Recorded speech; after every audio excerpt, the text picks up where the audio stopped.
سلام دوستان عزیز، امروز می‌خوام دستگاه آیدی پد 5 تو این وان رو بهتون معرفی کنیم. سی پی یو کور 5 120 یو داره، رم 16 دی دی ار 5 5200، هارد 512 گیگ اس اس دی، تصویر فول اچ دی آی پی اس 120200، کیبورد بکلاگ و فینگرپرینت هم داره و صفحه این دستگاه تاچ اسکرین.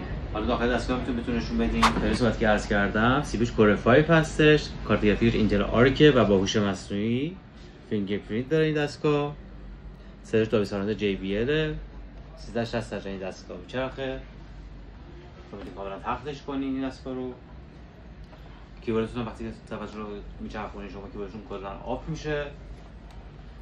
عرض پورتی هم دستگاه بهتون نشون بدم.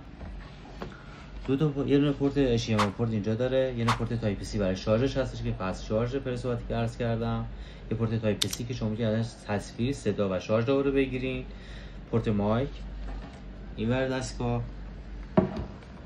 دو تا پورت USB 3 و 2 داره، یه پورت برای SD کارتتون هستش و اینم برای توی پاور آن آف. برای اطلاع قیمت شما میتونید با ما دایرکت